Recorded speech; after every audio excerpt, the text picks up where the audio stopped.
There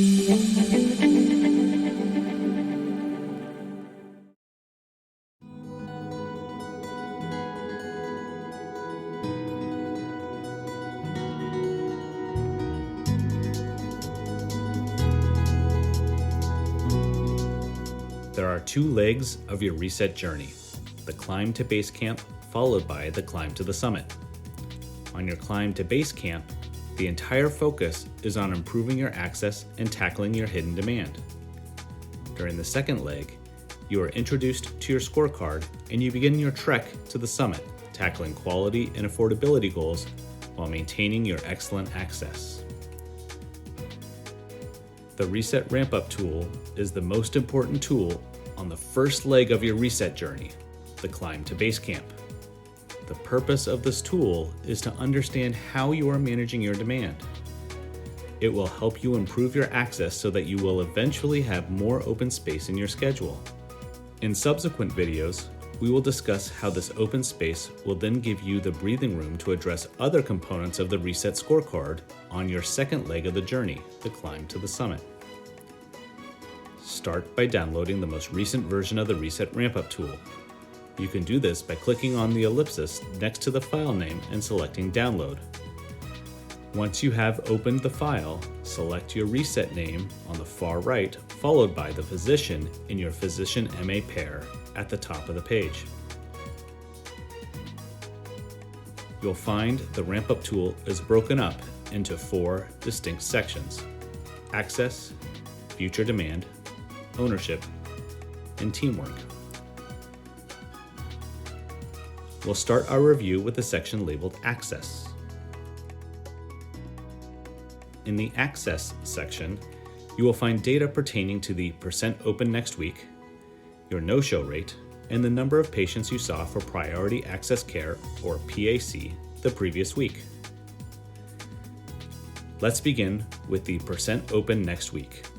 In general, you want your percent open to be high, as this indicates there are lots of openings for patients to access you through kp.org and the call center. You can increase your percent open by consistently scrubbing your future schedules to provide patients with sooner care.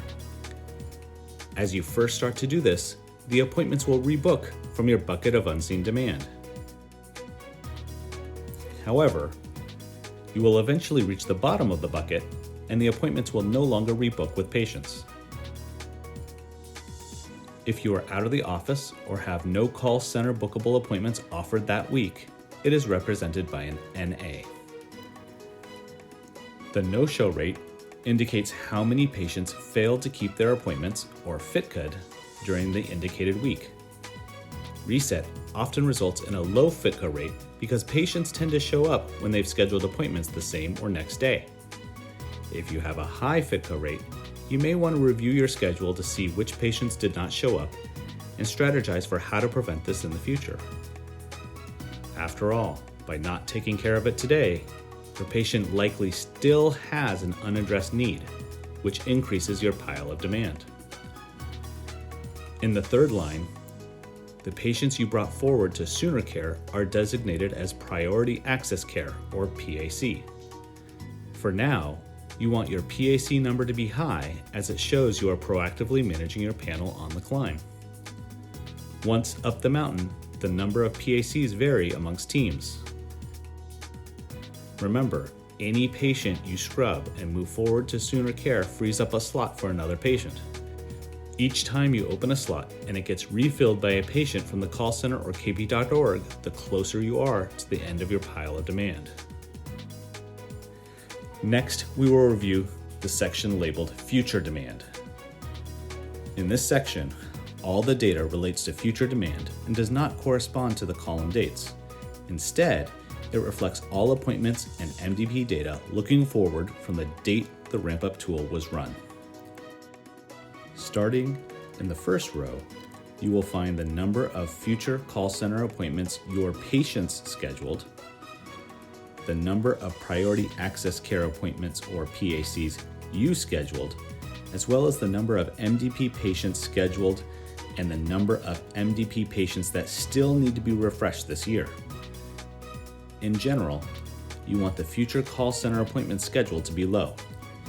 If this number is low, it means you are meeting the demands of your patients and they are not having to schedule very far into the future. For future PACs scheduled, this is a little trickier.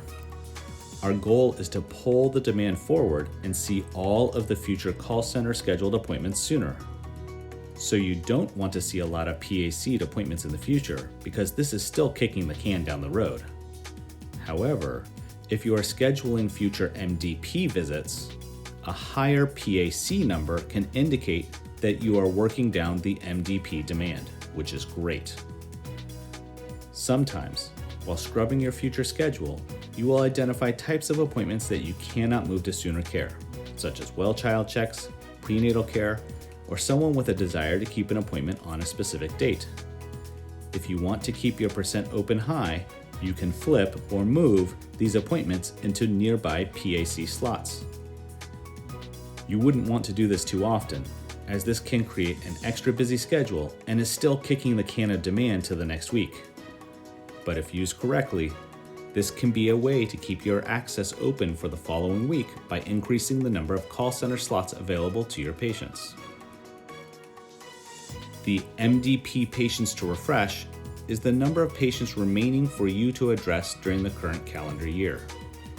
Typically, that number will decrease from week to week, but it may go up if you recently had patients with refreshable diagnoses added to your panel, or if a patient generated a new diagnosis after you saw him or her that year, such as atherosclerosis of the aorta on a chest X-ray you ordered. Again, it's important to remember that the future demand data is not just looking at next week. It reflects any appointments on your schedule from the date of the ramp-up tool moving forward. Also, remember that if a team member or specialist sees your patients and refreshes the MDP diagnoses, the number of MDP patients to refresh may decrease as well.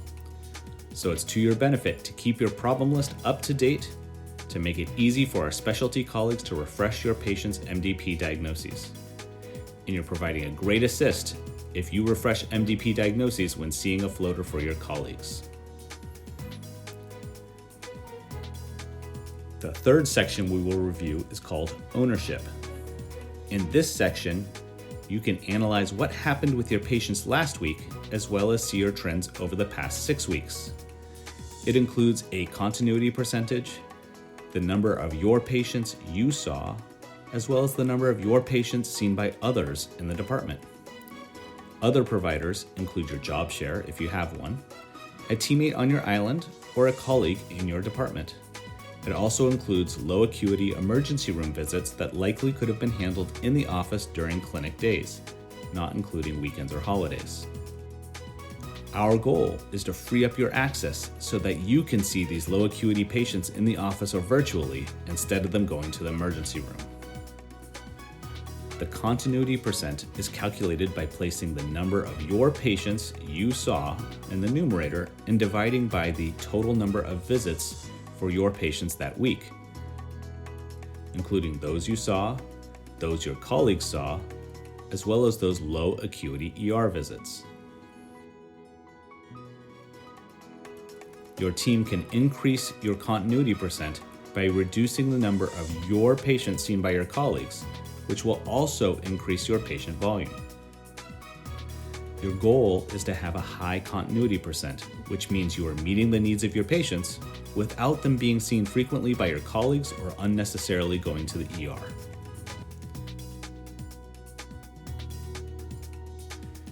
Finally, we will review the teamwork section. In this section, you will find the number of patients you saw in a given week who had someone else designated as their PCP. This section is called teamwork because this number reflects how often you helped your island, your department, as well as other sites or service areas. A value you will eventually find helpful is the teamwork ratio. This will tell you during specific weeks if you helped your colleagues more or if your colleagues helped you more. While you will not find the actual ratio calculated on the ramp-up tool, this concept is important to understand. You can calculate the teamwork ratio by totaling the number of patients you saw for your colleagues divided by the number of patients your colleagues saw for you, including low acuity ER visits. If that ratio is greater than 1, you helped your colleagues more than they helped you. If the ratio is less than 1, your colleagues helped you more. There are 2 ways to improve the teamwork ratio. Chip in and see more of your colleagues' patients, or be fiercely protective of your panel so that you don't leak patients to your colleagues. Why is this important?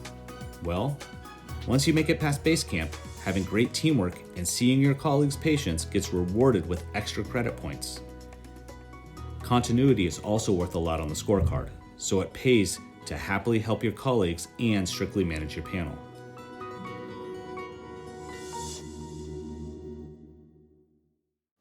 We hope this video has been helpful as you begin your reset journey.